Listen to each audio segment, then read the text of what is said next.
Real Madrid ইতিহাস, গৌরব আর চ্যাম্পিয়নদের ঐতিহ্যবাহী একটি দল। কিন্তু ক্লাব ওয়ার্ল্ড কাপে 4-0 গোলে প্যারিস সেন্ট জার্মেনের কাছে বিধ্বস্ত হওয়ার পর যেন ঝড়ের মধ্যে পড়ে গেছে এই স্প্যানিশ জায়ান্টরা।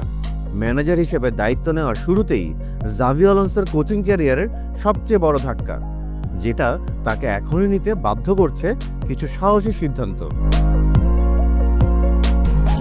এই ভিডিওতে জানবো রিয়াল মাদ্রিদের সামনে এই সময়ে বড় চ্যালেঞ্জগুলো কি, কোন তারকা খেলোয়াড়রা ঝুঁকির মুখে, এবং বার্নাবুতে কারা আসতে চলেছে নতুন ভরসা হয়ে।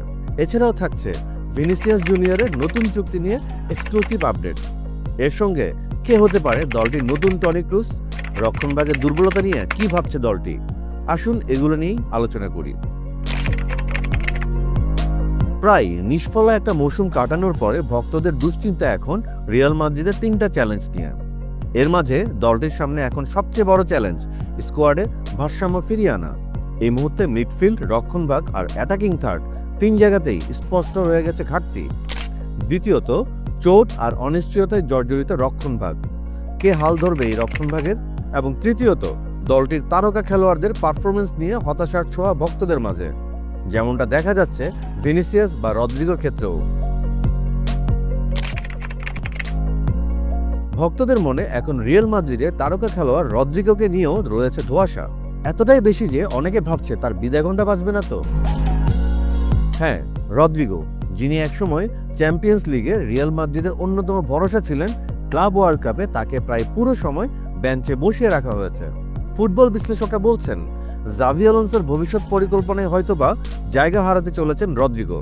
তবে রিয়াল মাদ্রিদের বোর্ড মিটিংয়ে বিষয়টি আলোচনায় এসেছে, আর তাই এখনই কোনো চূড়ান্ত সিদ্ধান্ত নয়। নতুন মৌসুম শুরুর আগে রিয়াল মাদ্রিদের ভক্তদের মনে আরেক নতুন প্রশ্ন, নতুন রূপে রিয়াল মাদ্রিদে দেখা যাবে কাদের? আবার কি কোনো গ্যালাক্টিকো তৈরি হবে তারকা খেলোয়াড়দের নিয়ে? এর উত্তর দিতেই সম্ভবত রিয়াল মাদ্রিদ এরই মধ্যে নতুন কিছু উদীয়মান তারকা খেলোয়াড়কে দলে ফিরিয়েছে। Dean Huijsen, Trent Alexander Arnold, Franco Mastantuono এবং আলভারো ক্যারিয়াস। রিয়াল মাদ্রিদের একাডেমি থেকে ম্যানচেস্টার ইউনাইটেডে পাড়ি জমানো Spanish left back Alvaro Carreras সেখান থেকে পর্তুগালের বেনফিকায় যোগ দিয়ে দুর্দান্ত একটি মৌসুম কাটিয়েছেন এই তরুণ লেফট ব্যাক।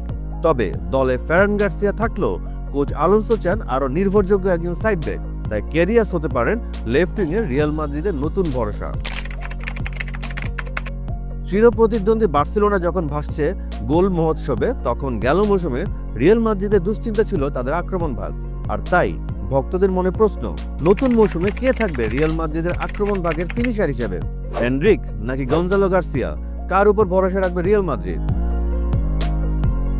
গঞ্জালো গার্সিয়া, এই তরুণ স্ট্রাইকার ছিলেন রিয়াল মাদ্রিদের একমাত্র আশার আলো ক্লাব ওয়ার্ল্ড কাপে। 4টি গোল করে তিনিই ছিলেন দলের সর্বোচ্চ গোলদাতা। অন্যদিকে এনরিক, ব্রাজিলের বিস্ময় বালক, যার আগমনের দিকে তাকিয়েছিল পুরো ইউরোপ। কিন্তু প্রশ্ন হচ্ছে, একই পজিশনে এই 2 তারকাকে কিভাবে খেলাবেন আলোনসো? কাকে শুরুতে খেলানো হবে আর কে বসে থাকবেন বেঞ্চে? এটাই এখন আলোনসোর সবচেয়ে বড় প্র্যাকটিক্যাল চ্যালেঞ্জ। রিয়াল মাদ্রিদের হয়ে চ্যাম্পিয়ন্স লিগ জয়ে অন্যতম একটি নাম ছিল ভিনিসিয়াস জুনিয়র, কিন্তু গেল মৌসুমে তার পারফরমেন্সের পরে ভক্তদের মনে এখন প্রশ্ন, ভিনিসিয়াসকে থাকবেন দলে? হ্যাঁ, ভিনিসিয়াস জুনিয়র, যিনি একসময় রিয়াল মাদ্রিদের আক্রমণ ভাগের মূল চালিকা শক্তি ছিলেন, সাম্প্রতিক সময়টায় তার পারফরমেন্সে বড় ধস নেমেছে। ম্যাচের মাঝপথে বারবার তুলে নিচ্ছেন তাকে কোচ, আর এখনও নতুন চুক্তিতে তিনি সই করেননি। এতে করেই প্রশ্ন উঠেছে, ভিনির আত্মবিশ্বাস কি তবে নড়বড় হয়ে পড়েছে? রিয়াল মাদ্রিদ বোর্ড দ্রুত এই বিষয়ে একটি চূড়ান্ত সিদ্ধান্ত নিতে চায়, না হলে ভবিষ্যতে আরও জটিলতা তৈরি হতে পারে। টনি ক্রুজের অবসরের পর রিয়াল মাদ্রিদের মিডফিল্ড যেন হারিয়েছে তার গেমের ব্রেইন বা মস্তিষ্ক। ভালভার্দে, কামাভিঙ্গা, চুয়ামেনি, তারা সবাই ভালো, কিন্তু তারা কেউই গেম ডিক্টেটর নন। আর তাই ভক্তদের মনে প্রশ্ন, রিয়াল মাদ্রিদের মিডফিল্ডের শূন্যতা পূরণ করতে কে হবে দলটির নতুন টনি ক্রুজ? আর এই প্রশ্নের উত্তর মিলাতেই এখন রিয়াল মাদ্রিদের নজরে আছে স্টুটগার্টের অ্যাঞ্জেলো স্টিলার। তাকে বলা হচ্ছে নতুন টনি ক্রুজ, কিন্তু সমস্যা একটাই, তার ট্রান্সফার ফি প্রায় 50 মিলিয়ন ইউরো। তবুও রিয়াল মাদ্রিদের ভবিষ্যতের জন্য এই ইনভেস্টমেন্ট খুবই জরুরি। গেল মৌসুমে ইনজুরির কারণে যথেষ্ট ভুগতে হয়েছে রিয়াল মাদ্রিদের রক্ষণভাগকে। ক্লাব বিশ্বকাপও পিএসজির বিপক্ষে হারের সবচেয়ে বড় কারণ ছিল ডিফেন্সের ভঙ্গুরতা। রুডিগার আর অ্যাসেন্সিওর বড় ভুল এবং ইনজুরি প্রবণ আলাবা সব মিলিয়ে দলটির সামনে রক্ষণভাগে বড় সংকট। শোনা যাচ্ছে ট্রান্সফার মার্কেটে সৌদি আরবের ক্লাবগুলো আলাবার জন্য প্রস্তুত করছে বড় ধরনের ট্রান্সফার অফার। তবে যদি তিনি ক্লাব ছাড়েন, সেক্ষেত্রে রিয়াল মাদ্রিদকে নতুন সেন্টার ব্যাক আনতেই হবে। রিয়াল মাদ্রিদ বোর্ড অবশ্য এরই মধ্যে বেশ কিছু নাম স্কাউট করে রেখেছে। সব মিলিয়ে শেষ কথা হলো, রিয়াল মাদ্রিদের সামনে এখন এক রূপান্তরের সময়। জাভি আলোনসোর নেতৃত্বে শুরু হয়েছে এক নতুন অধ্যায়, কিন্তু প্রতিটি সিদ্ধান্তে থাকতে হবে গঠনমূলক সাহসও। ক্লাবের ভবিষ্যৎ গড়ার এটাই সময়, আর এর জন্য একসঙ্গে হাঁটতে হবে খেলোয়াড়, কোচ এবং বোর্ডকেও।